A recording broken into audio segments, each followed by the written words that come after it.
Welcome to Distortion Analysis, where each episode we discuss various topics, music news, bands on tour, and share album reviews, all focused on heavy metal.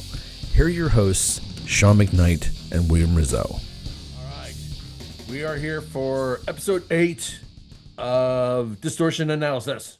We are at 8 already. 8. We're almost up to double digits. This is a milestone. It is. Actually, it kind of is. I don't know if you realize this or not, but the average podcast runs about 7 episodes. What? Yeah. When people start podcasts, they think they're going to be rich and famous like after the first episode or whatever. And then when they're not, because that rarely happens, when they're not, they're like, oh, this is like work. And then I don't want to do this anymore because it's not easy and I'm not rich and famous after the first 2 episodes. And then they bail. So that's, because they realize they don't like the editing and they don't have to deal with all the bullshit and then have to pay for the hosting and all that stuff. Yeah. And then they just bail. So it's around 7 episodes is the average amount of podcasts. So we're already past. Wow, we made it over the hump. Already. Yep. How about that? Cool. We still haven't even cursed all the curses we're going to curse. I know. We have so much cursing left to do. Hey, what's that guitar in the background, the red one? I don't know if I've seen that one before. What the hell is that? That is a Guild X79. Is that a Guild? Oh, yeah. There it is in the headstock. I can't see it now. Yeah, this is cool. This is wow. I think this is an 82. I was going to say, what year is that? It's an 82. No kidding. They don't make them anymore. That's a cool body, man. Very polarizing shape. A lot of people don't like them. Is that right? Because of the shape? Yeah, they're just. I like the shape. Too awkward, but yeah, man, this thing is great. I swapped out the pickups. So how does it play? Oh, it's like butter, man, and it's light. It's like a 6-pound guitar. Oh, wow, no kidding. It looks heavier. Yeah. Nice. So I'm totally into it. And beautiful guitar. Plugged into Moi. Wow, look at that. This is my JCM 900 Master Volume combo, which I just got back from my Amp Tech. What was wrong with it? It actually pots, like volume pots, so you would try to turn a volume knob. Oh. And it would just be like Yeah. And it wasn't just a little crackling, it was a lot. Oh, okay. So shout out to Did he replace them or what? Yeah, he replaced the pots. Okay. The amp came with 2 brand new tubes. Well, it was like new old stock. That I guess he had a couple of extra tubes and he just put them in the back. So when I got it, I was like, oh wow. I didn't, know that I was getting tubes with this. So when I took it to the tech, I'm like, can you just replace the tubes? Because this is like a 1991 amp. Yeah. And I'm like, I have no idea how old those tubes are. And he's like, let's just replace them. So the tubes got replaced, the filter caps, the pots got replaced, the tubes. And now it's just a fucking shred machine, man. I just can't believe how good it sounds. Who did you want to plug on that? What's that? Who did you want to plug on that? Oh, shout out to Ron Mearsan in Philadelphia on Stanton Avenue, man. It's the Amp Shop, I think is the name of his place. Cool. Yeah, he has been doing it for decades. And I just found him actually because I had a guy that was local by me here in Jersey and he did an awful job with my JCM 2000. And I'm like, man, I got to find somebody else to do this stuff. And I just happened to find him and he got good reviews and he had the amp maybe 2.5 weeks and came by. Right on. Picked it up, Ed. Excellent. Yeah. All right. Plug for the amp guy. All right. All right. So I guess that will move us then into the topic of the podcast.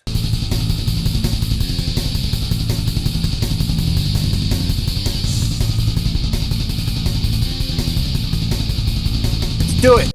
All right. So this episode's topic is politics and metal. Do they go together or do people just want the escape?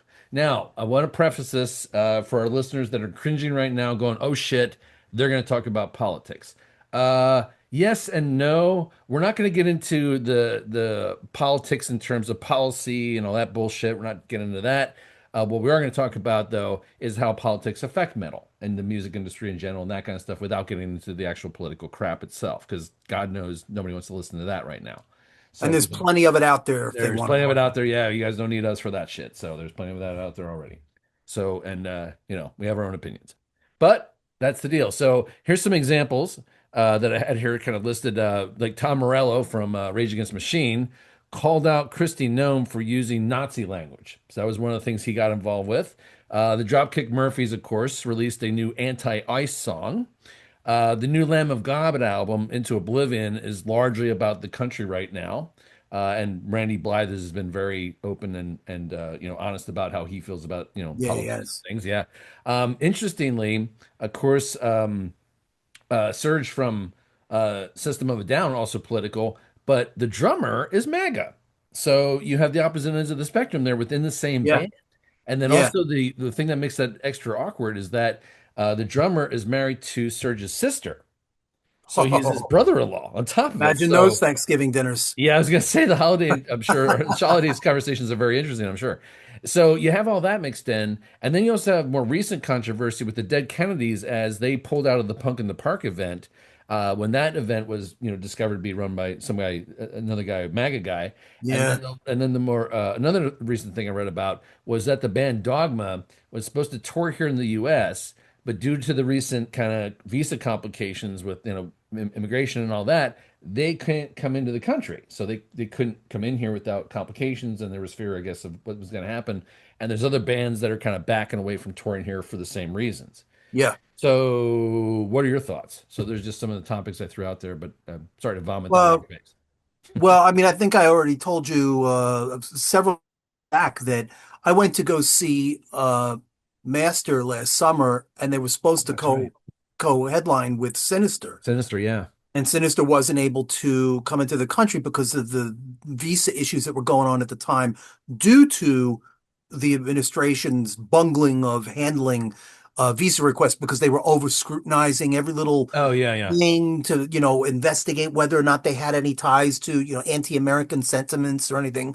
And anybody who was there was even a whisper of, gee, America kind of sucks right now. Sorry, Yeah. you come in. Yep, yep.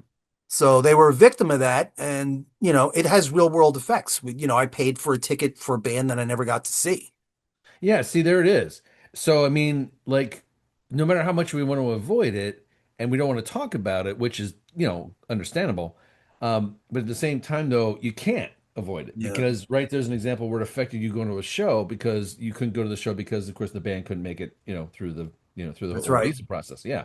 So, no matter what, I think it impacts us in different ways. I guess one of the things I was thinking about with it was because I see different fans falling on different sides of the fence on this. And one of the things I saw recently was that a lot of people were giving Randy Blythe shit for talking out about like the stuff he Oh was saying yeah, recently. So and he's like, well, grow a pair and like you should say something. You should be political. You should jump in here and pay attention. So, I'm kind of curious what your thoughts are on that. Do you think bands should push that kind of thing, or is it more like should bands just provide the escape from that kind of thing, or should it be a mixture of both? I mean, you know what I mean? Like, I guess it depends on the person and what they want to get out of the music. But I don't know. I'm just kind of curious, I guess, what as somebody who's been in bands yourself, what you feel yeah. the responsibility of the band is. It's a tough call, but it's also not a tough call because if that is what is in your heart as an artist, then it's going to come out. And you wouldn't be true to yourself as the artist if you were blocking major emotions that would drivers for your work product. So if that's what you're feeling and going through at the time, put something out there. This whole environment is very different than it was 30, 40 years ago, obviously, where you now have a back and forth with your fan base that you didn't have Mm, largely before. yeah, that's a good Your point. only fan feedback was at the shows. Right. So if there was enough of a consensus that you sucked, you found out at the show, right? But That's so true. there was no online backlash Yeah. where people were, dogging your politics, your political stance, and all that shit. So how many times have I mentioned Napalm Death in this podcast already, right? Yeah. I keep bringing them up because they're relevant on multiple different levels. They've always been political. Yeah. I Yep. don't think that everybody at their shows is driven by their political interests and views. as much as they are like music. I know because I'm one of them, right? So I Right. didn't go to their show to make a political statement. I went because I enjoyed their music. Right. And yeah, I dig some of the messages, the anti-authoritarianism, the anti-fascism. I mean, that just like naturally gels with who I am as a person. But you never had that kind of back and forth like you do where everybody online now has a pulpit, right? Mm, And that goes for me and you on this show. totally. Yeah, So, 100%. I mean, if we wanted to uh, talk about all kinds of like political ideologies, we could. I mean, there's a million different channels out there. It's just like there's a million different metal shows. Yeah. But they didn't have that before. You had magazines. So Mm. really the only people that were engaged in a correspondence with bands, and I'm not counting like fan clubs because fan clubs were full of people saying, "Oh, you're so great. Can I have a sticker? Do you have a sticker?" I'm talking about people who are not bootlickers and they're like, "Your last album sucked. What do you have to say about that?" You know, so that was how they got their feet, but that was a totally different world. Now everything is not only is it online, it's instantaneous, It's real time, and yeah. and people say things without checking their emotions first. Oh yeah, so Putting true. pen to pad used to require advanced thought, Thought. Yeah. composing a letter, but now you just hop on X and Mm. just be like, I hate this shit. It sucks. And you get, 20,000 people that give it a like. It's like a very brainless activity. So some of the criticism that's being lobbied against these bans for the politics is mindless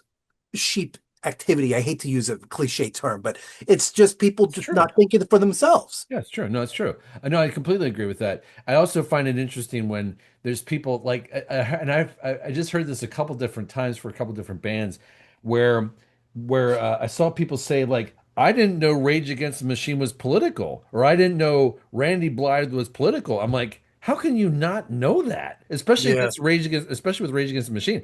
But they were like, we didn't know that. I'm like, so you obviously have never listened to the lyrics or paid attention Yeah. to the lyrics at all, Right, which right, is, right. whatever, maybe music's the thing for you, but it's just kind of like weird that just went right over their heads. For years, it's not like these bands suddenly did a political album. They've been doing albums like that so for a Yeah. long time. And Blythe Hmm. said the same thing where he's like, I've been like this forever. What do you think I've been singing about all this time? So Hmm.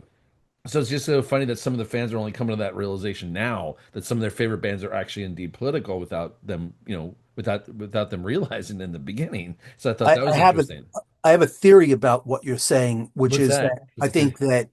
that um, we've spoken before about how music has become a product that gets consumed. It's a consumable now. Yeah. It's almost like not even an art anymore. Not, I'm overgeneralizing, Yeah, yeah, obviously, yeah. but that's how it's been since, especially the advent of the streaming platforms like Mm, Spotify, right? hmm. Where music is turned into a commodity. So I don't think people put themselves look at how people listen to music, and this is going off the beaten path, but Yeah, no, it's okay. the extremely casual ways of people listening to music where they just have it on in the background or like they Oh, like, yeah. It's kind like of very listening to it. passive. It's like Yeah, a listening passive to it way of on a listening. phone. Yeah. Yeah. Yeah, it's not like, when you used to actually sit down and listen to it An and read album. lyrics and Yeah, yeah. and not have outside distractions. And now, the buzzword of the 21st century is multitasking. So Right. everybody's doing a bunch of shit and listening to music. That's I, true. I mean, unless you were born with ADHD, I don't see how you could pay attention to it all. Yeah. But the That's so reason I'm true saying though. that is Yeah, because so they true. think people don't they're not coming from the same listening space that they were Yeah. in the past. And so I think they just there's less value, I think, attributed to music as the end product of someone's like blood, sweat, and tears. Yeah. No, I It's think just that's like, yeah, 100% true. now, I mean, if AI is making fucking music that people are listening to, then Ugh, that kind of yeah. proves that a little bit. Yeah, yeah, 100. Oh, yeah. Well, and you bring up a really good point. You're right. There's a lot of passive listening because people will be on their phones like this, and I'm like the opposite where I want to just hear that music all by itself as loud as I could fucking make it. Yeah, That's yeah, what I do when now I might be doing like cooking or doing something where I'm like because I told you I bake and whatever or when I'm driving or something, but I'm doing something that I'm not. I don't have to think, so that way I can listen to the music. Mm, So that's that's kind of what mhm. that's Right. that's how I zone into it. But that's a really strong point you bring up. But then also something else you mentioned about like if the artist is political by their nature, then that should be they shouldn't ignore that, right? And I also think just to kind of follow up on that point, that I don't think that also bands should suddenly necessarily become political if that's not in their heart. Just because Hmm. that's kind of a topic of the time. Hmm. Because a band like AC/DC is that kind of escape band where you don't want to deal with politics. You don't want to deal with maybe the news of the world. Now they That's still right. talk about death and life and things like that, but not in the sense of like politics, or it's not so heavy, right? Yes, So a band like that, if they did a political album, everybody would be like, "Ugh." I think there'd be a lot of like, what the fuck are they doing kind of a thing. And that's so, right. I don't know what that would translate and what that would sound like. I'd be kind of curious about that. But that would be a big left turn that I think the core of their fans would be like taken aback and be like, that's not AC/DC, right? That's right. So I That's mean, right. so I mean, do you feel like that would be sort of disingenuous, wouldn't it? I think AC/DC is an excellent example of a band that really shouldn't switch tracks to start spouting political ideology at this point. Yeah. Number one, they're too old and they've never done anything like that before, so it'd be easily ferreted out as a gimmick, Yeah, exactly. Okay. and then all of a sudden that cheapens the brand. Yeah, there you go. Fuck that. Leave AC/DC alone. Yeah, They exactly. did a great job. Thanks, boys. Yep. We'll listen to the records for, hopefully, Forever. forever. Yeah. In researching this topic, one of the things that I came across um, is that people are now, when they get into bands, I didn't know that this was a thing. This is very interesting. People, when they listen, one of the things that's part of the listening, like when you learn about a new band that you're psyched about, is I guess younger people are like scanning everything, like researching everything they can find to find out what the band's political stance is. Oh, really? No Is there kidding. any kind of like hints that are in not just the lyrics, but Huh. like in the imagery? Do they have any members that have side projects that are like racist, have racist undertones? Oh shit, really? Yeah, I mean, this is something that apparently people do. Um, that's not something that I did. I've never done that. Well, we never had the tools, and it goes back to what I was True. saying earlier. Now, True. with the internet, everything's at your fingertips. You can just type out a search command, and within 30 seconds, you have more information at your disposal than if you were to go to all of the libraries in your county and looked up and just rated the Dewey fucking Decimal System, get all of the books you could, and then even then you might not know everything that you know. Uh, but when all of the metal shows that I've ever been at, we never talked about politics, Mm, whether it was yeah, inside at the bar or out in the parking lot. that's The a good point. topics that were being discussed was pussy, how drunk the person got last before and how much vomit had to be cleaned up, and whose ass got kicked last weekend. And ad infinitum over and over again, Yeah. right? And then you had like guys like me that would just stand there like, that was it. There wasn't anything about like homophobia, Yeah. racism, sexism. Yeah. So we really live in a different age of metal Yeah. now. And some of it's very refreshing. Like I think people should be intelligent about it. I I think think that so metal has too. suffered Yeah. from a negative impression for far too long. Yeah, I agree. Yeah. Yeah. I think that's totally true as far as like I think now you can be engaged. And maybe when I was younger, if I had access to the internet and all the resources we have now, maybe I would have done that. But without, Maybe. yeah, I mean, without now the only thing I was interested in was like who were their influences and what other albums did they do? And so I was Right. always about the musical back history. I never really thought about politics until Right. I was old enough, I guess, to get a little bit more, interested in it. But it was something initially like I didn't give a shit about. I Mhm. didn't give a shit about Kiss's politics. Now I do. Now you But do. but before I didn't. So when I There was a you kid, have when it. Destroyer came out, all I cared about was Ace Frehley's guitar solos. That's all I gave a That's- shit. That was it. I just want to be You and Ace Frehley. everybody else. I just want to be Ace Frehley. That's all I cared about. I just want to be There you him. go. I even yeah. So it was one of those things there. When you're a kid like that, that's the focus. And so, but then as you get older and you get more refined, I guess, and more educated, then you start to dive into it. But Yeah. I find that really interesting. I didn't know that they were doing this scanning thing where they're looking up the sort of the more of the backstory of the band. So, but I get it. I do Yeah. understand that. Yeah, and Yeah. It I was kind probably of would what do the that prevalence. too. Well, I have to say with a new band, if I had any suspicions about, because I have done that because there's been some bands that come up that I kind of looked up a little bit more about them. I was like, oh shit, and then I found out some sketchy things about whoever, Right. and then Right. I shied away from that band for that reason because they were like racist or whatever their problem was. So yeah, I guess I am doing that now. I don't know if I go hardcore in every new band I come across, but I know if I have any suspicions, I'll look stuff up. Hmm.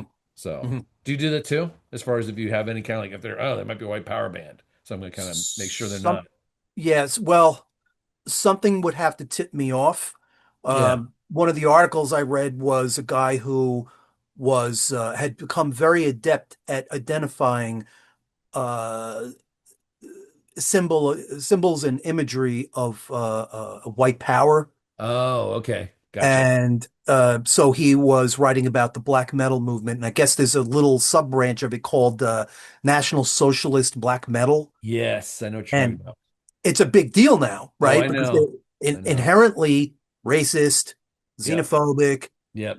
so forth and so on. And he basically was saying, I now know what, like, some of these bands use very arcane imagery that a lot of people don't recognize, but I do. Yeah. That's what, tips That's me what tipped off. him off. Okay, yeah, gotcha. Uh, So, okay. Well, I think that was actually those are some of the bands I was thinking of. Actually, some of the black metal bands that did go in that direction. So yeah. 'cause there was some Yeah. that I was like, oh, okay. Yeah, that's Speaking interesting. of different, for different kinds of music, we talked at the outset of our show about how, distortion can refer to a lot of different Oh yeah. genres Mhm. within, not just metal, but it can include, hard rock, and it can include punk and hardcore, Sure. right? Speed metal and all that. And one thing I also noticed about regarding this topic is that punk's a entirely different animal in that Hmm. respect, because I think the punk crowds do give a big shit about the Yes. politics, Yes. right? Agree. And you Yeah. better not be going to like a Murphy's Law show if you have certain inclinations Ideologies. toward, Yeah. yeah, Yeah. because you're going to get your ass kicked. So it's interesting because at those shows you would hear those types of comments and conversations, That's true. even That's though they actually like the true. aggression level is similar, but it's a different approach. It's very adjacent to metal that way. But you're right, though, that is kind of more of an expected thing. Yeah. So they kind of expect you to care about something. So yeah, and it's usually political. That's Mhm. absolutely true. Yeah, you're right. That's a whole different environment. All right. Do you have anything else to add to the conversation? No, sir. All right. So I guess we will move on then to music news.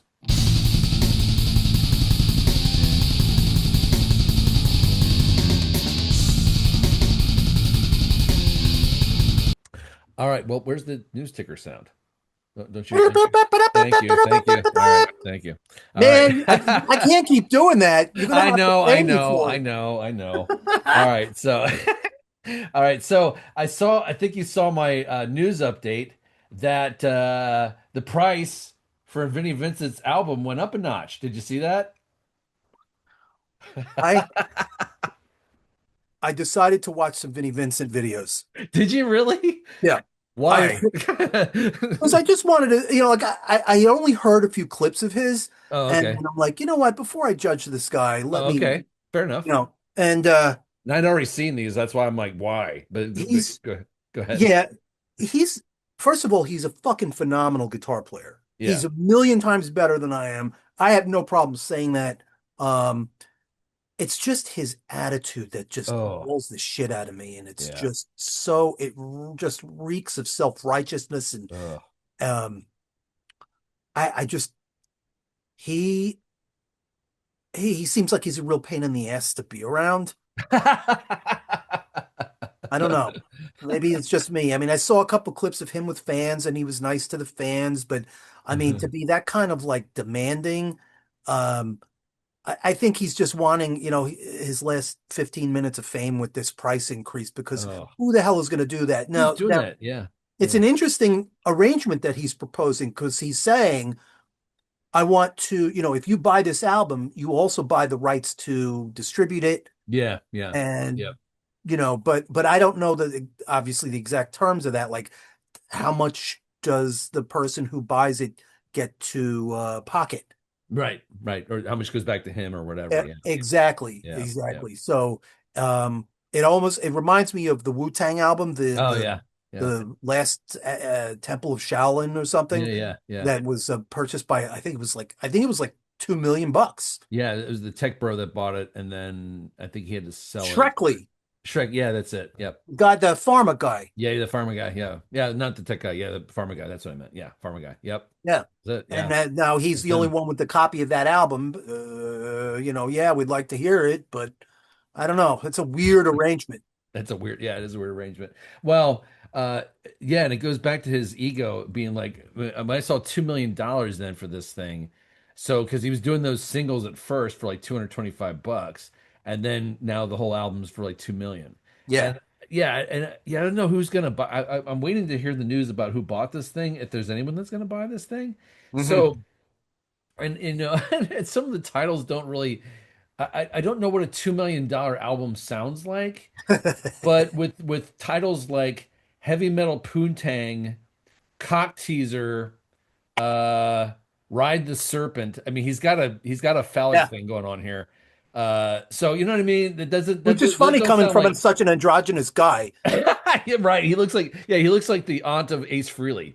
So he looks like his aunt or something. Really? I Well, kind of kind of, thought he sort looked of. like Linda Richmond, Oh, well, that too. I mean, there's a lot of yeah. You can wanting to go start number. coffee talking shit. Yeah. But yeah, I don't know where he's going with this or what he's expecting to get out of it, but it's going to be interesting to see if anybody buys this thing. And of course, there's no refunds, no returns or anything, so Right. he's got a policy for that too. So I'm just like, okay, well, so we'll see how this goes. Yeah. I'm guessing there's some like crazy rich asshole out there that just has money to burn that maybe he'll just do it for shits and giggles Oh, for yeah. fun. Or Oh, maybe he's yeah. an old Kiss freak or something that will maybe pony Right. up the money or Right, something. right, But right. but yeah, I guess we'll just have to wait and see how that goes. So we'll have to keep an eye. We'll keep our ears to the ground on that one. Right on. All right. So all right, now some sad news. Of course, Phil Campbell of Motorhead died. Of course, he was the last one of the last original members to go. Yeah. Lemmy and of course the original drummer. So yeah, he's gone now too. I checked out a couple of songs from his latest album, which I think they're called The Bastard Sons. Oh yeah, yeah. He did. I think a couple of his kids were in the band with him. Yeah. Yeah. Yeah. They're How was pretty it? good. Yeah. Yeah. I Is he enjoyed it. singing or what? Is he singing on it or what? I don't think I don't think so. I didn't No. I didn't look up the lineup. I just Okay. pulled it up. Did it Uh, sound Motorheadish or just oh yeah. something? Oh Did yeah. it? Oh yeah. Okay. Yeah. Even some of like the vocal lines were uh, um Lenny-ish, Lemmy-ish. Okay. Cool. That's okay. I mean, Yeah. look, Sure.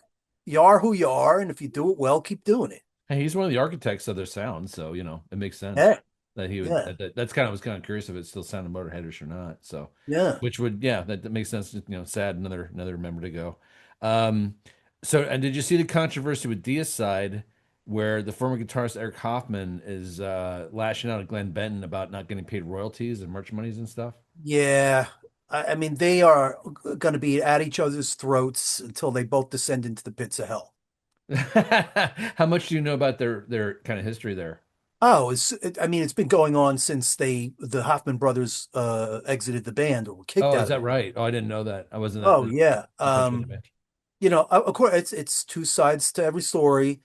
The Hoffman brothers have their own side about Glenn being a dictator. Mm, Glenn has his own stories, his own side about how they didn't cut it, mm, in terms of like practicing, having a professional attitude. huh. So, they wouldn't be the first ones, but what are you going to do? That shit, when they were in the band, that was 30 years ago. Yeah. you should have raised it by, I mean, there's got to be like a statute of limitations of Yeah, how yeah, yeah. far Why not back have you this can settled by go. now? Yeah, why not have Yeah. this settled like a long time ago? That's a good point. Yeah, yeah. So I don't know. Good So luck to them, but yeah, truth is usually somewhere in the middle. So I guess. oh, definitely. And most people don't have a fucking clue about how to communicate effectively. So, and and I witnessed that firsthand when I was, jamming in the band, like the just the complete lack of social skills with some people. Oh I yeah, don't mean the yeah. people in the band with me. I mean like some of the secondary and tertiary people that would associate with us. I'd be like, man, how did you misunderstand that? Oh yeah, You know, yeah, like yeah. where did you get Well, that I from? mean, I know a lot of it. I knew when I was in a band called Red for a while, and we had our, we got along really well. We did really well, but then we had our, Spinal Tap moments and whatever, and then the singer exited, and we had controversy between me and him, and we fought whatever. But then we did this thing where a friend of ours had died, and he was in the band at one point too, and we decided to do a little tribute to him. So we reunited the original members back together, and then when the singer and I saw each other again, we hadn't talked for like I think it was like 14 years or something. And Oh, then as soon as we saw each other, we both just started apologizing. He was like, "Hey man, I'm so sorry that it went down like this," and I'm like, "I'm sorry I reacted like that." And we no kind of came kidding. together, and then we had this great show and everything. But it was one of those things that, in hindsight, I realized that a lot of it was our immaturity and our egos that really were getting in the way at that time. Because God knows I know my ego was part of the problem, Oh, and that was one of the in my response to what was going on with him. And it was one of those things where the maturity and the age, I think, was one of those things that really just made us kind of go, "Hey, we fucked up, and right. let's fix this." And we did, and it was fine. Yeah, So it's nice when bands can kind of do that too. And I think there's other bands that go through that where they kind of had that realization of like, the youth and, we had our heads up our asses and whatever. oh So, yeah. and there's another similar dynamic going on with Cradle of Filth right now because a couple of their members split, like their guitarist and his wife, who is like this, the keyboardist and the singer, I believe. They're going after Danny Filth. So they're Oh, same thing. So I hadn't there's heard that. yeah, so there's some members of Cradle of Filth, and there's other members that have exited the band that have had the same kind of dynamic with him. So I Hmm. don't know how much truth there is to that, but they're saying like they weren't paid well, and the whole thing they were held back money, and Hmm. so I don't know. It's so tough to make a living with with these bands, but I think when you have a central figure like that, they see themselves as like the band, Yeah, and everybody else is kind of just supporting the band. So I think there's times when they kind of like, well, I'm kind of doing a lot of the work here, so I should be getting the lion's share of the profits. right, But they don't necessarily talk about that with the band, right? right, So, right, you right, know, right. so I think there's some of that goes on too. But A lot of stuff goes unsaid, yeah, especially at the formation of a band, because everybody's high on, yeah, we're gonna kick ass, we're gonna do great, and nobody's thinking about the money. yeah, You know, big well, time. they are, but they're thinking like everything will work out. Yeah, No, having a band where you're making money is a business. yes, So it needs to be run like a business. There needs to be kind of like employment contracts. and communications Yeah, and yeah, yep, everybody's got to be on the same page about every aspect of the band's functioning. yeah. How often are we going to practice? What kind of behaviors are allowed or not allowed to practice? What kinds of shows we're going to play? How money's divided, who gets Yeah, credit for what? Yeah, how much absolutely. a t-shirt's going to be. Yeah. Exactly. And the big thing, like you just mentioned, is how's the money going to be divided? That should be one of the very first conversations Oh, that takes yeah. place. Yeah, it's a tough conversation, but like one of the most important conversations to have up front because there can Yeah, often be a lot of misunderstandings about that as far as what people think they should be getting paid and who should be getting what. So yeah, there's a lot of that.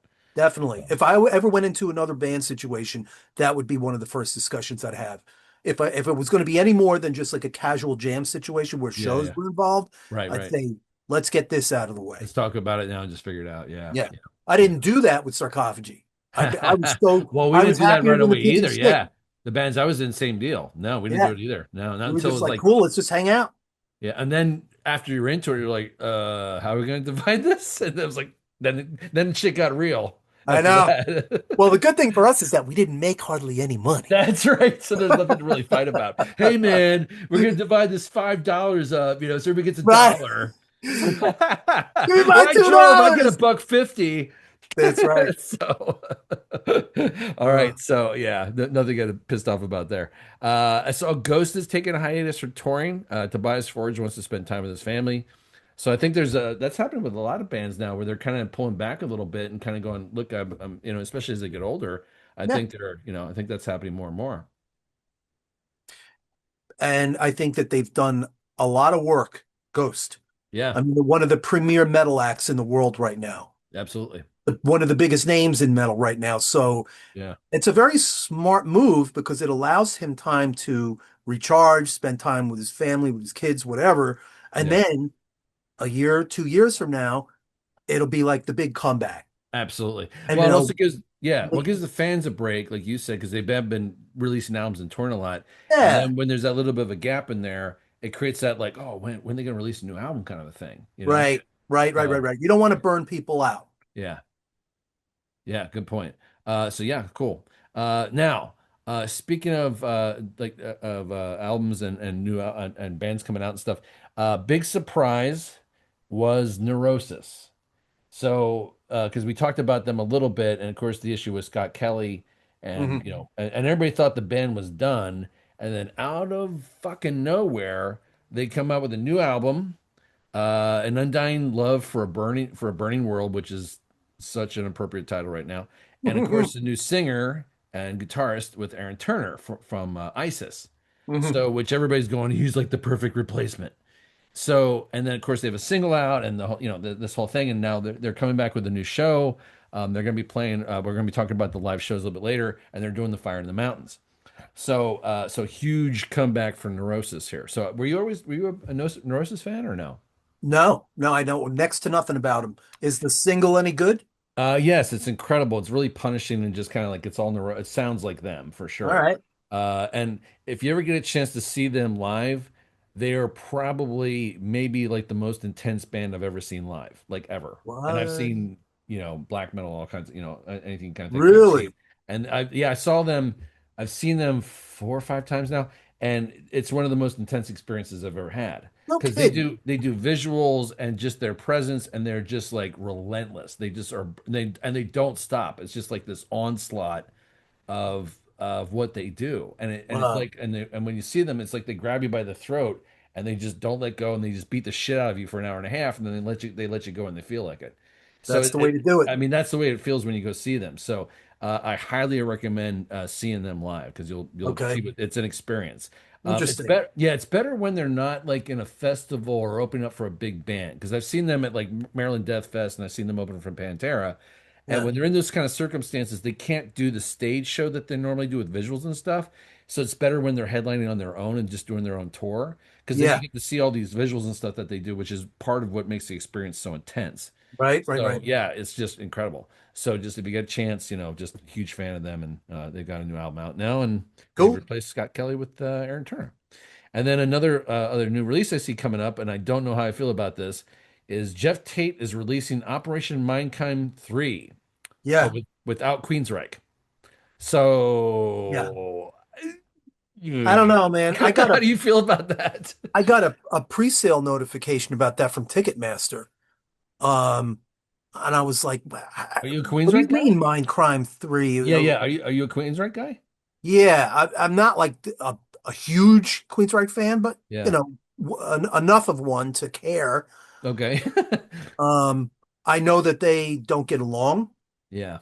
and it just like so there'll never be like an actual Queensryche reunion No. because Yeah, Kristen Garma's out too. I mean, he's not coming back. oh yeah, yeah. Yeah. Um, I don't know. I don't know that I would pay money to see that. I mean, he's going to do the whole Mindcrime album. First of all, I didn't know that this was the final record in a trilogy. Yeah. I didn't know either. I mean, that was I didn't know he was doing all I that. didn't know they were doing it. Yeah, I think even when the second one came out, everybody was like, "There's a second one." So Yeah, they didn't expect a sequel to it, and then the third one was like completely by surprise because I was like, "He's doing a third one, but without Queensryche." it So I'm just makes no kind of like, sense. did you hear this? There's a new single out called "Power" that he released. Did you listen to it yet? No, I'm going to check it out though because apparently these efforts are kind of from the point of view of Dr. X. Yeah, it's that's the story that's different. The other two albums were about Nikki and the nun. But this one's about, yeah, this one's from the perspective of Professor X. It's like how he became who he Yeah. is, and then Yeah, yeah. yeah. So it's kind of his origin story, I guess. I did hear the first single. Um, it sounds to me like Jeff Tate in a Queensryche cover band. And the So reason I close say but it, no cigar. well, the reason I, yeah, because if you listen to the guitars, it's like they're trying to capture the guitar work from the first album, especially, Uh, but it's not them.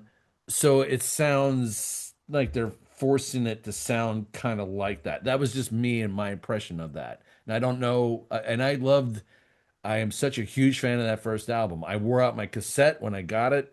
I got a second cassette. I bought it on CD. I have it on digital. I've listened to that album more times than I can count. I wrote a screenplay based on that album no that shit. I presented to them. Yes. To Yes. them? To them. Yeah. Like I met them because I was doing a documentary about WMMR in Philly. Uh, it's about the Preston and Steve show. So I did a Yeah. documentary about that radio show. Yep. And one of the days I shot there at the station, Queensryche was there. They were touring. It was still Jeff Tate was still in the band. They were touring for American Soldier, and they were playing in Delaware at the theater there. Oh yeah. So yeah. So and I shot them that morning when they were playing at the station. So I got to talk to them, and I told them that I wrote this script because I had written the script by that time. And I said, "Can I send this to you guys?" And they were like, "Sure." And then I also had to get permission to use the footage that I shot. And this Yeah. is where my Jeff Tate story comes in because I don't like him. He's an asshole. He's an asshole. He is. Oh, Yeah, so I had to get approval from them to get to use the footage. And when I reached out because I had to go through him, he put me in touch with their lawyer, and they're like, "Okay, send the footage over." So I sent the footage over, and then I heard nothing. And then I said, "Hey, can you guys tell me what's up with the footage?" And they're like, yeah. We never looked at it. Can you send it again?" They did that to me 5 times, 5 times that I had to send that footage, and they kept jerking me around. And then Wow. and then he finally just said no. I'm like, why didn't you just say no? I mean, you From the guys kept beginning, asking yeah. me. I was FedExing this shit overnight. It was Yeah. costing me like $100 to ship it out there every time. Right. And then he just screwed me and acted like an asshole about it. I'm like, just could have Damn. just said no. Just say Yeah. no. Don't jerk me around like that. It's like they were just trying to push me away and get me to kind of give up. But I Yeah. really wanted really wanted to put that interview in there. I still have the footage, but I can never show it. Damn. Yeah, I can never show it because I don't have the permission to show it. But Right. that's my kind of story with him. So I'm like, yeah, I'm not a Wow. big fan. So yeah. Yeah. So sorry, side story about Jeff Tate. No, that's very interesting. I mean, it's grist for the mill, Well, a little as bit. far as understanding the current day a thing that he's got going on. I didn't even know that that was happening. Oh, I didn't either. I couldn't I'm believe not that when even they released it. I kind of felt a little bit insulted's not the right word, but almost in a way because I mean I don't have any skin in the game, but it just kind of as a fan I was kind of like like yeah, without at least without Michael Wilton and right. and Eddie Jackson being involved, they're still in the band. So I mean I know DeGarmo retired or whatever he's doing, and Scott Rockenfield's doing other things, but it was just kind of like, well, maybe at least do something with the band. You know what I Yeah, mean? At least get the yeah. Michael Wilton in there or something. So I It's don't, part of the legacy of Mindcrime. well, yeah. So it's just to do it without them is kind of, I don't know. Yeah. I'm kind of curious how they feel about that. I don't know what goes on in a person's mind to say, I don't care how monumentally important this is to so many people, but I just think they're a prick. Yeah. I can't stomach dealing with that. I mean, it's possible, you know. Yeah. I'm not a fly on the wall, so I can't pretend to know exactly what those dynamics were. Maybe they got to the point where they literally couldn't stand each other anymore. And then you don't want to have people, clashing like that. Well, it's the same thing with Skid Row and Sebastian Bach. They don't want anything to do with him. There you go. So, same deal. All right. So, any other music news? Did you have anything else? Uh, I did. I want to plug one more thing here. Oh, please do. A week and a half ago, on Friday the 13th. we saw the Ah. release of Protrusion's The Last Suppuration. Now, Protrusion is a death metal band from Indiana, Hmm. and the guy who plays guitar, Kyle Chrisman, was our drummer on the Sarcophagy record, Oh, and cool. he's teamed up with these four other dudes, and well, I think no, it's a four-man band, but it's brutal as fuck. I ordered it on cassette and I got it, and it's badass. But You here's ordered the it on, hold on, you ordered it on cassette? yes, sir, I did. Why? Was it only available on cassette? No, no, no, Why did you order cassette? because I haven't gotten a new cassette in about 25 years. Do you have a cassette player? I have a cassette deck, bruh, What? a dual cassette deck. Get out. You still have those cassette deck? No It's way. attached to my hi-fi. Fuck What yeah. what made you want to buy a cassette? What was the just because you hadn't bought one for a while, that's all? Um, it's nostalgia Okay. because that's what you did back then was you traded tapes and shit. And I That's just want to awesome. hold the tape. And honestly, Okay, that's fair. one of the aspects of it was like when I used to love opening a cassette and then smelling it. The fucking chemical smell from the J card, like the ink. Yeah. I go, I know exactly oh the smell you're talking about. Yeah. yeah, and like every time I would smell it, I would just think of the word purple. I'd be like, ah, purple. It made me think of the color purple. It was nuts. Oh, they must be using a different ink now though, because I didn't smell the purple this time.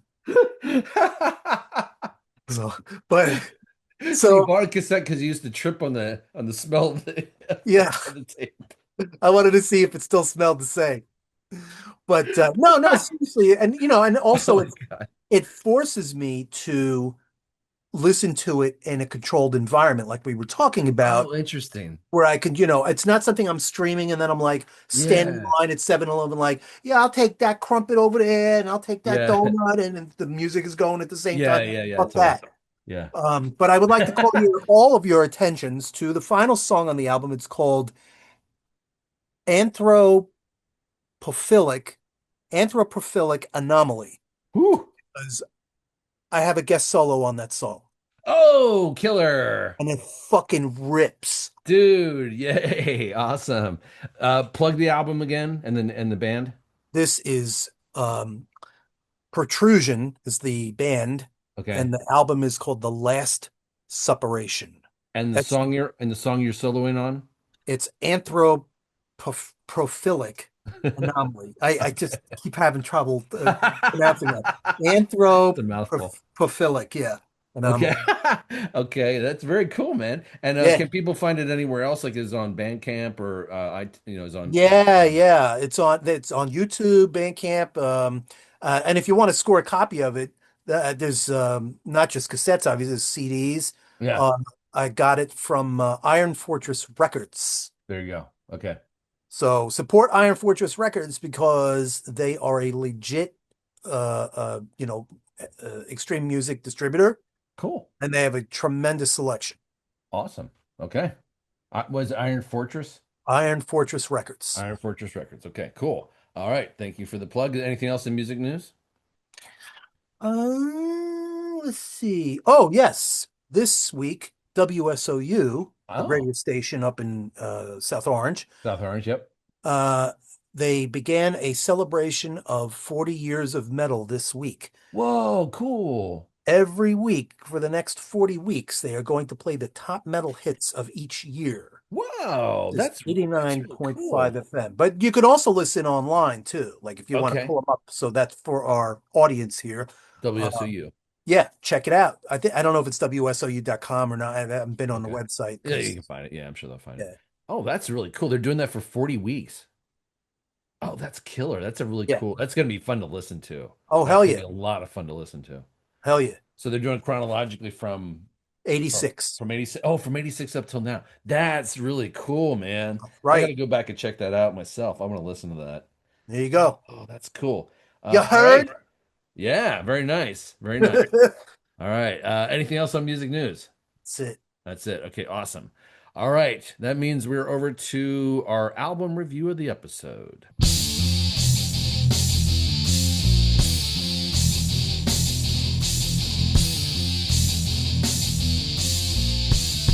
Which was your pick? It was, and you went with the classic, another classic, William. Suicidal Tendencies. How can I? Oh, there it is. Nice. Excellent. Fuck yeah, Excellent. There's baby. the shirt. Hold on for our audience. Oh, check that out, dude. Excellent. Fuck How yeah. can I? Yes. Okay. And the album is, of How course, can I laugh tomorrow when I can't even smile today? there you have it. Okay, so this was when you brought this up. You're hitting me with all this nostalgia, like when you did with the Megadeth album. And when I saw this, I was like, oh, because I hadn't really thought about this album for a while. Yeah. So, but then all of a sudden, you brought it back on my radar, and I was like, holy shit! So I had to go back and so it was bringing Yeah. back. I had a lot of flooded memories, and I came back with this one. Why did you pick this one? What made you go with this one?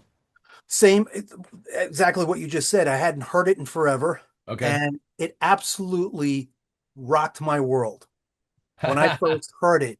And on SOU, Uh-huh. Yep. um, they played a medley of the title track, and that led into the second song that they played, which was not on this album, but um, it's on another record. It's Controlled by Hatred.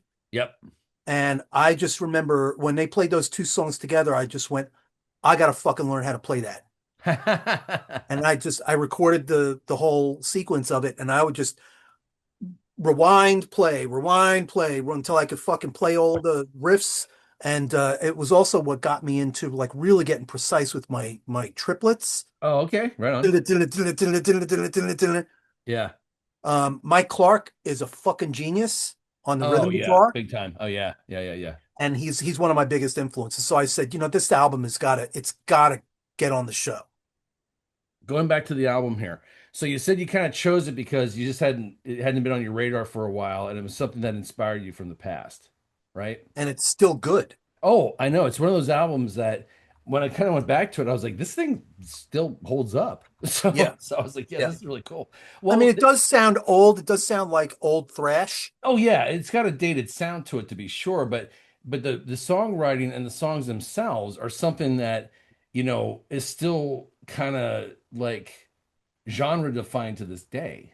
Yeah, At least I think because they were always one of those bands that it was kind of hard to put your thumb on them in some ways because they had such a combination of like rap and punk and metal and even like blues and with Rocky with the Rocky guitarist. solos. Oh my God, so good. I mean, you had this kind of like virtuoso kind of guitarist in there too, Yeah.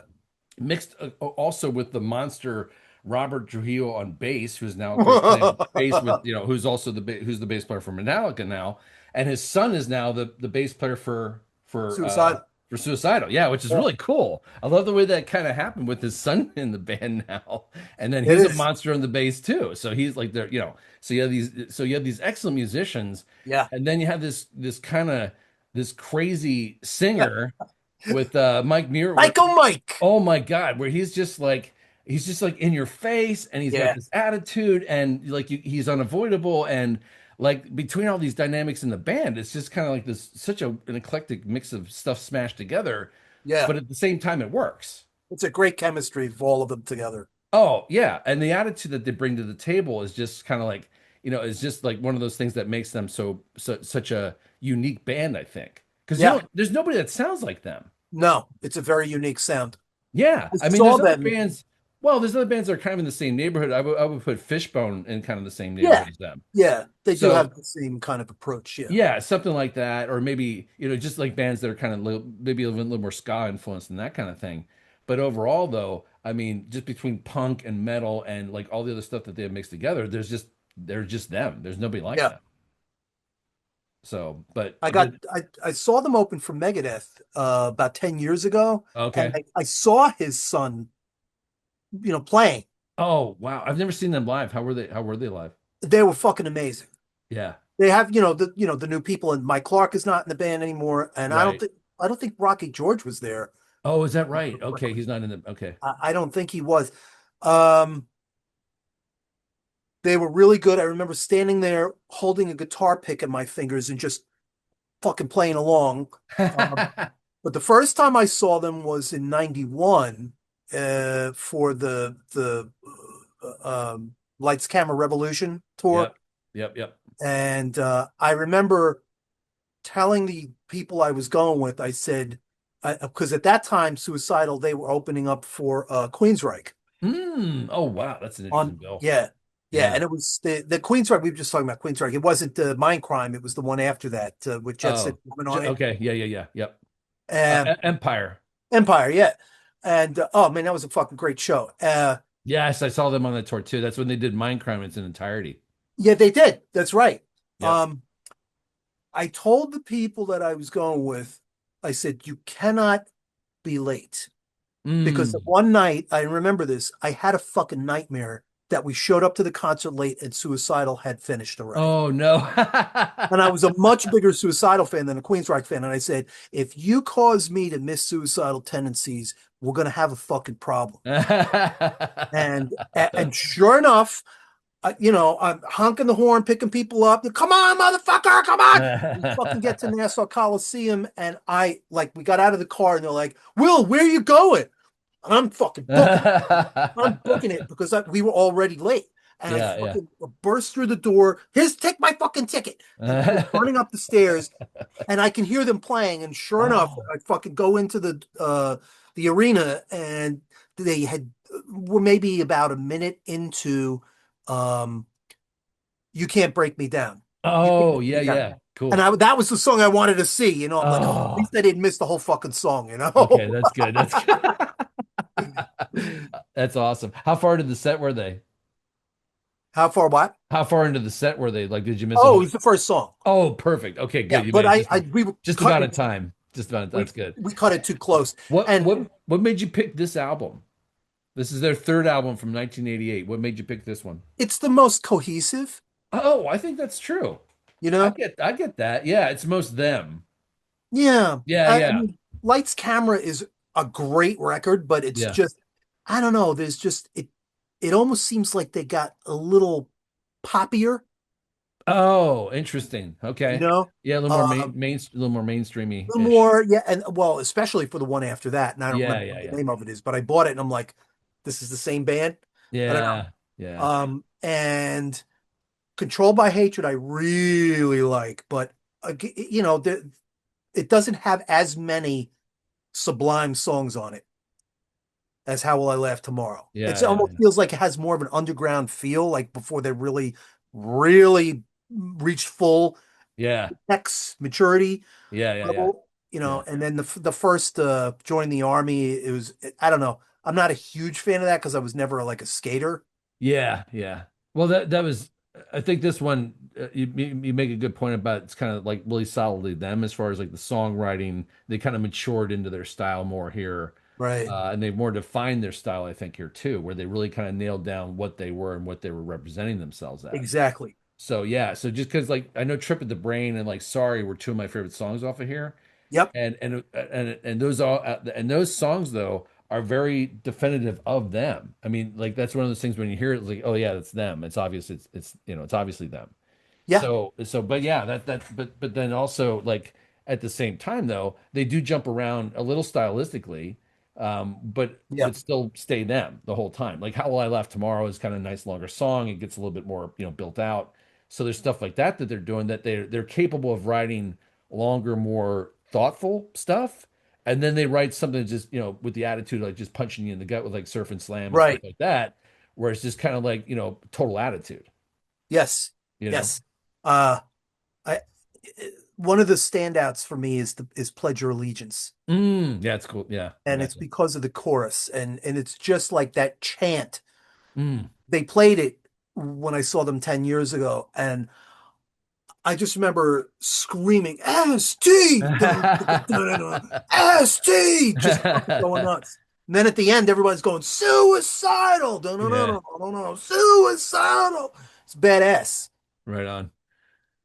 So So, yeah, I really dug the album, man. I mean, it when I listened to it, it literally brought me back into my childhood bedroom with all my bedroom furniture and my yeah, first yeah. guitar and my first amp, and I'm sitting there like, I got it, I got it, I got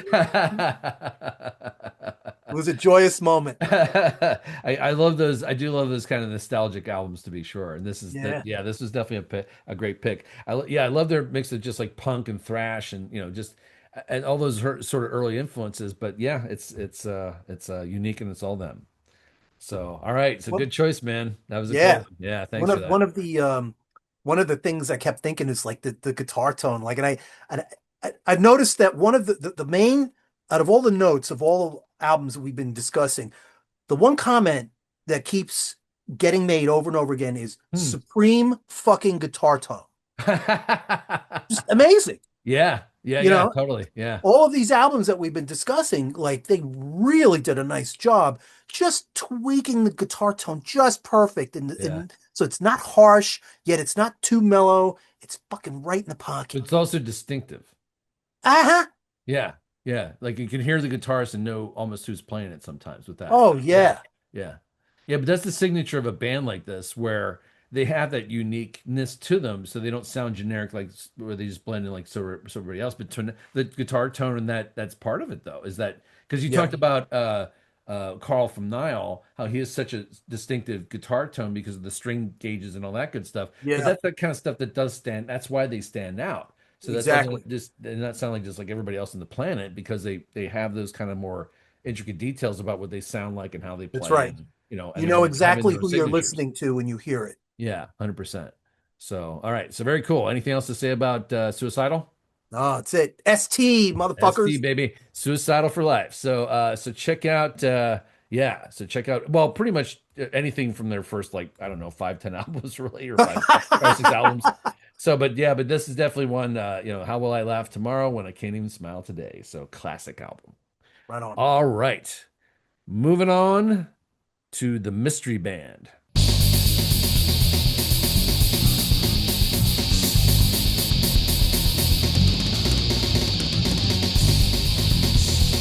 All right, my turn. So this is my turn, and the band I'm turning you on to this week is a black metal band. I don't know how are you how are you on black metal? Are you into it? Not into it? Where A you land? little bit. Okay. All right. I dig some of the riffs. Okay. I want to challenge you a little bit with this one. It's a band called Black Braid. Have you ever heard of them? Oh, yeah. Oh, I've okay. heard of them, but I don't know Okay. if I heard about it from you or Okay. Not for me because I haven't mentioned them yet. So this is my first okay. time mentioning them here in the show. All right. I think. Anyway. So, but yeah, I believe this is the first time. Do tell. The third album is the one I would start with, Black Braid 3. It's actually a solo project. It started off as a solo project. A guy named John Krieger, who goes by now that's his sort of name, but then his stage name is Sagaga. Hold on, I'm gonna hold on. Let me get this right. It's Skagasawa. Skagasawa. There we go. Skagasawa. That's Uh, his stage because he is. This is what makes them unique. Is this is based on Native American lore. So he's a Native American. His name comes from Mohawk, meaning the witch hawk. That's what oh my God, that's so cool. that's what his name means. Yep. And then it's his solo thing, and he does kind of everything in the band. But then of course he tours with like musicians and stuff like that. But he's singing, he's playing guitar. I believe he does all the other all the Oh, music hell work on it. yeah. Yeah, so check it out. And what makes them interesting is that they're black metal to be sure, and there is the distinctive black metalness to what he does.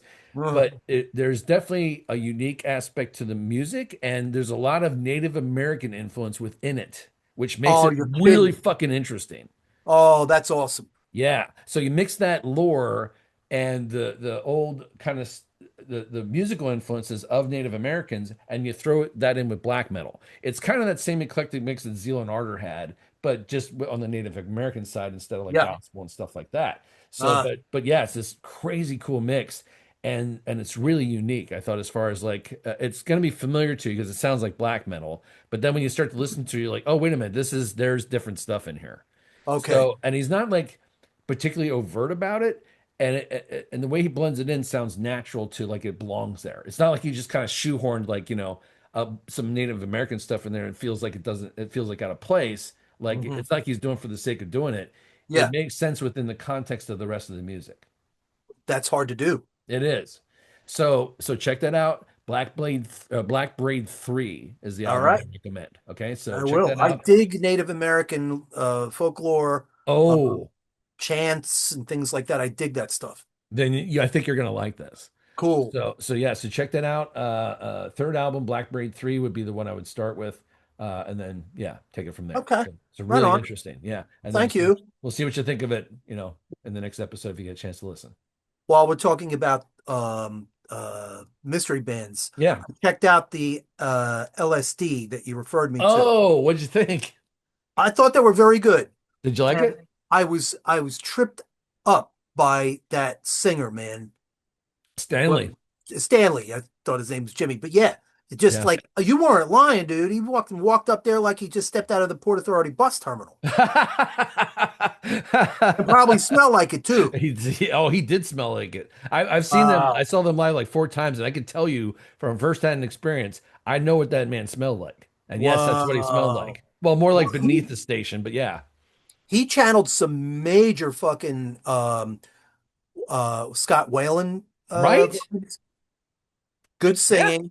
totally. Um, and the music was good, and I could see why it got criticized as kind of Yeah, like schlocky. a little bit. Yeah, for sure. Oh, yeah.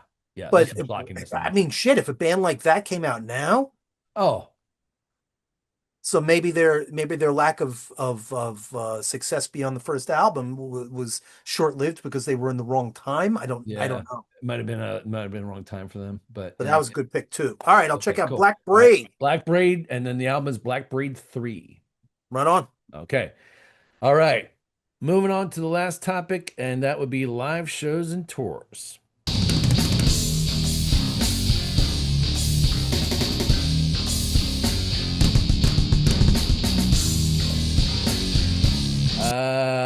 Stuff going on, man. Yeah. I have tickets to go see Bleed from Within on they're doing the tour behind their album Zenith. So I'm seeing them Ooh, here. So I'm seeing them here soon. when's Um, this? what's that? When's this? In April? April, yeah. So they're coming up. Let me see who else is on tour. Wolf Mother is on tour this summer. Oh wow. I have tickets for that too. Then there's also the Aftershock Festival, which is coming up in October, which has a pretty crazy lineup. I looked Uh, at it. yeah, did you take a look at that? What'd you think? Well, Wolf Mother is on it.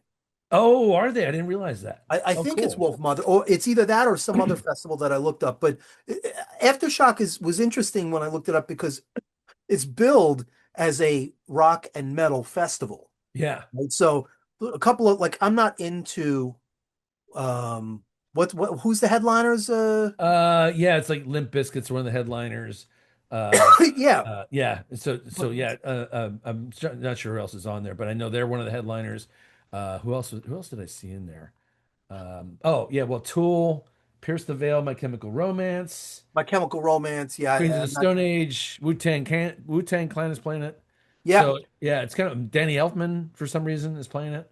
There's a lot of interesting like Melvins, Yeah, Helmet, yeah, Municipal Waste, right. Buckethead. The Down. fucking Cro-Mags are playing it. Yeah, Cro-Mags. That was a big surprise. And how could you put Cro-Mags on the same bill as fucking Pentagram? Holy shit. Then there's also Brujeria, Right.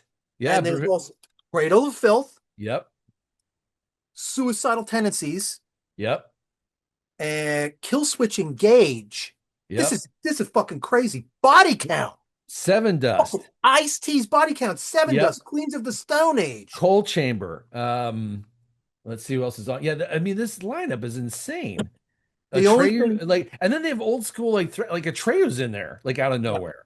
Corrosion of Conformity's on there. Soulfly. So yeah, yeah, so I think Max Cavalera is going to be pulling off double duty there with I think he's right, playing like right, three right, different right. bands there. But yeah, so I mean like it's Toadies for some reason is in there too. So I don't that know. so yeah, it's such a weird like out of left field. They have some really weird bands in there, but I don't get it. And that's what I was going to ask you what you thought about that. Because, like I said, it's billed as a rock and metal festival, yet they have Wu-Tang, yeah, Cypress right. Hill, and Public Enemy. Yeah. What the So fuck? I know. So and then mixed with like death metal, and I mean it's kind of like a crazy Lollapalooza in some ways. So it's like kind Yes. of eclectic mix in a way. But if you look at the lineups, all the bands kind of go together though. Mm. There's kind of a stack there where kind of like all the punk bands are together and all the Yeah. you know. So they're kind of at least grouping it that way. So that kind of makes sense. But yeah, Cool. what an eclectic mix. So aftershockfestival.com is the website coming up in October. It's Sacramento, isn't it? I believe so, yeah. We have Ginger is going on a North American headlining tour with Crystal Lake. And then that's coming up too. Like I said, Wolf Mother is on tour this summer. I have tickets for that in, I think, July here in Portland. And Nice. then did you look at the lineup for Fire in the Mountains, which is the festival in Montana? I did not. Oh, dude, this festival looks super freaking cool. Like Uh, this is going to mark the return of Neurosis, so this is the show they're coming back to play. uh, But then they have all these other big like bands on there, like Enslaved is on there. Let me see who else is on the lineup. Let me think. Psy, there's Yob, oh big wow. yeah. So bands like that are on here. Baroness. So they have these weird, this kind of really again, kind of crazy lineup. But the thing that I find interesting about Fire in the Mountains is that it's on like I believe it's on a Native American reservation because Oh, it's on the Blackfeet Nation. That's where it's kind of listed as far wow. as the location. So this is on like a Native American site, which is super Okay. interesting. So because that show would be super cool to see like in the mountains in Montana, and then Uh-huh. you got this environment that's just beautiful out there, and then you're seeing all these crazy bands that I you know. know. So I mean, what a crazy show that is. Those people are going to have the wildest group of motherfuckers show up for this thing and then go crazy, and then all of them are going to leave. Nuts. Be like, did you see that? What happened over there? Shit was crazy. That's true. That you're right. That it's going to come in and like I wonder how many people they must get a lot of people coming in from out of state to see that They show have to. because there's like 30 people that live in Montana. So I Yeah. mean, it's not like there's like a big metalhead community and like, Right. so I Uh, mean, they must be coming from neighboring states and stuff. That's the only thing I could think of. oh yeah. I'm sure it's a mostly Midwest phenomenon. Yeah. So There's a death metal festival in the Dakotas called Slam Dakota, oh, I didn't hear about that. and you wouldn't think that that would have, a lot of people, but a lot of people road trip to a location like that. No shit. Okay, cool. That's in South Dakota, you said. I think it's South Dakota. Yeah. Okay, cool. Yeah. I just hope that with what they're going to do there, that some of the money goes towards the reservation. Yeah, me too. I hope so You too. know? Yeah. So, well, I know that there's other shows being booked on reservations. I actually worked with a guy who was one of the bookers. He was a Native American gentleman, and he was arranging some metal shows, and I believe in a reservation in Arizona, if I'm not mistaken. So he Oh, was getting all these punk bands in there, and like black metal and other metal bands and stuff. And so he and I talked a lot. So he was really doing a lot of cool stuff there. So nice. they're doing shows like that on Native American reservations, which is freaking amazing. So I think it's That's really cool. cool. Yeah. Yeah. Any other shows to mention? Any other tours to mention? No, that's it for this week. That's it. Okay. All right. Well, that I believe, unless you have anything else to add, that will be the end of our episode. I think we did a good job. I think we did do a good job. Yeah. I think we Had talked about fun. the metal, don't you? We talked about all the metal and We talked about metallic all the things. metal. All the metal is out there now, thanks to Yeah. us. We're doing the Lord's work. But putting the metal out to everybody. In times, All bring right. the light. All right, and that will wrap us up.